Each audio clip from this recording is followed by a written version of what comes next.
how's it going? So today I was just going to cover something pretty simple. I'm in the Ford Explorer SporTrac, and if you've got an aftermarket stereo, there's this really annoying problem that some of these cars end up with. Let me show you real quick. So here's the aftermarket stereo. Got the Pioneer in there. Turn it on. Hear that loud pop? So annoying.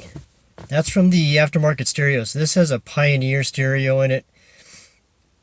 And with the remote power on that the stereo has, that is hooked up to the Ford amplifier, you get this loud pop every time you turn it on. Do that again.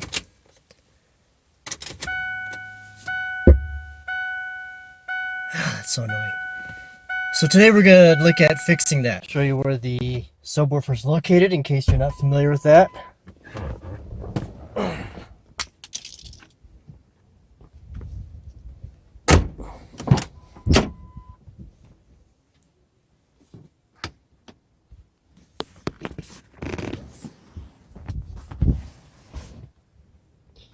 So we are behind the passenger seat here on the driver's side, left side. Subwoofer is right behind the seat, behind this panel.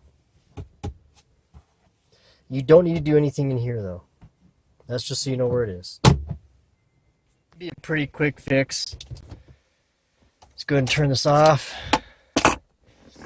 We're gonna have to remove the trim piece or this panel that goes around the stereo. To do that, what we first need to do is get these two bolts out that are underneath here. They're either 7 or 8 millimeter. There's 7.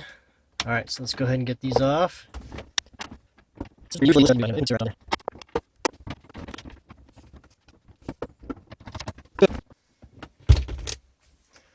Next, we'll just get a hold of it. Just kind of gently run your fingers around the edge, around the perimeter, pulling it away from the rest of the dash. Nice and easy. All right, now it's loose. This problem only applies to vehicles that have the aftermarket stereo. There's a lot of videos out there that tell you you need to put in a delay switch so that the amplifier powers on after the tuner turns on. But that is not correct with these Fords, okay? The problem with the Fords is that the remote power for the amplifier, which on these aftermarket stereos is usually the blue wire, the remote power is putting out 12 volts, and for the Ford amplifier, it should be 5 volts. So what you need is a voltage regulator or a resistor that cuts that down to 5 volts. So that's what we've got here today. This is by Smackin'. Not familiar with that brand. There's some of the information in case you're interested. So this is supposed to cut the voltage from 12 volts down to 5 volts. Pretty inexpensive.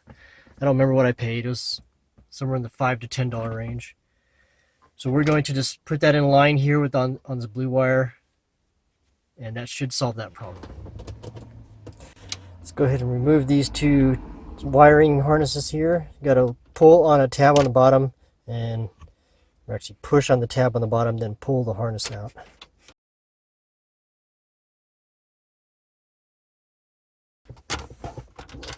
All that does is let us move that a little further out so we have more room to work with.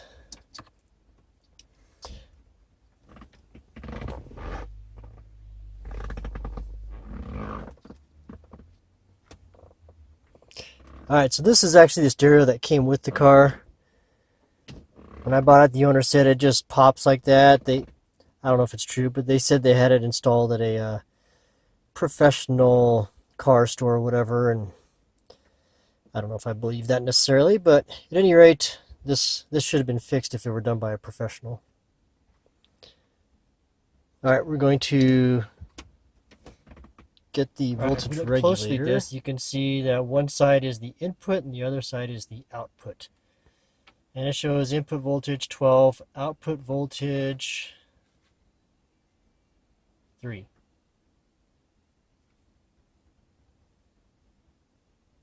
Well, we'll see if it works. What I've read is that the output voltage was supposed to be 5 when I bought it. This one says 3. Alright, kind of explain what I've done here. So I've separated the wires, the blue wires here, so that we can hook the regulator in line here. And I found the ground that goes to the amp. Separate that from the other grounds over here.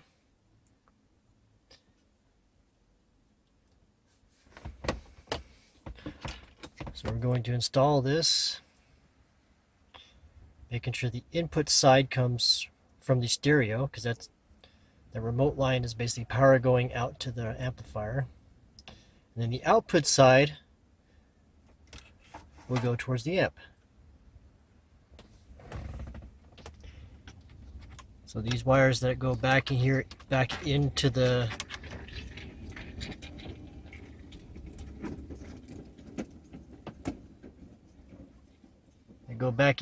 dash.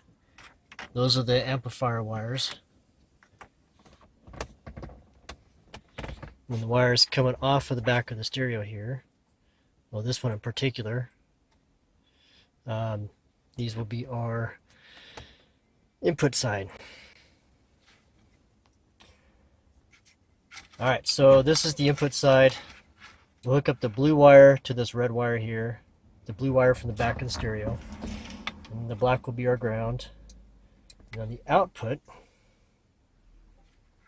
I assume red is going to be the power going to the other side of our blue wire, because we hooked this in line in series.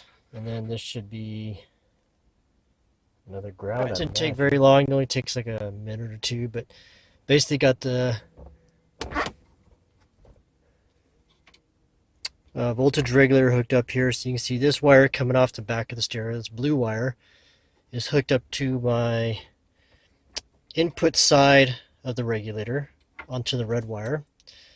And then I've got the black wire hooked up to the ground. All the other ground wires are connected together here.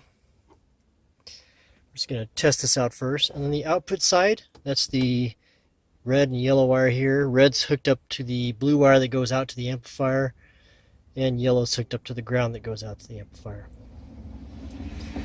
So now let's test it out. We'll turn it on and see if we get the same popping sound.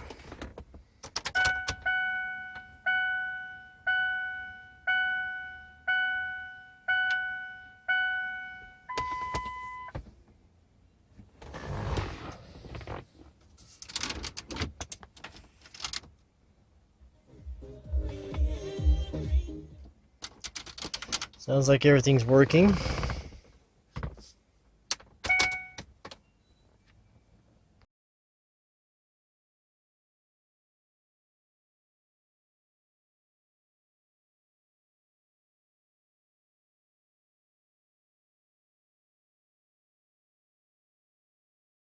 Alright, got our new power wire going from the back of the stereo, ground wire, power going to the amp, and ground going to the amp. Everything's secure. We can put it all back together now. So we'll get these harnesses plugged back in. All we gotta do is push them back in.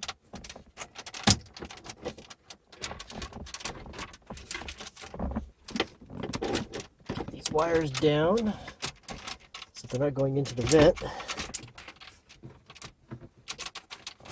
Clear the vent back there and push it all back into place. And there you have it.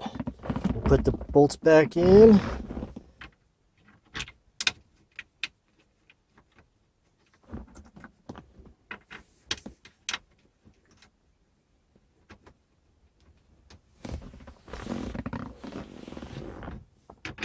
Just hand tight is fine.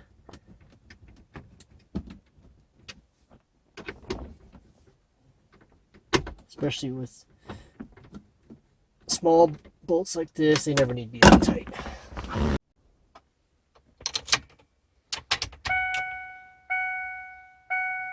Any BBVA Compass branch. Call 1-800-COMPASS or visit BBVA. That is so much better. No loud stereo pop every time. There we go. It's like a $5 fix for that annoying sound. Hope you enjoyed this video.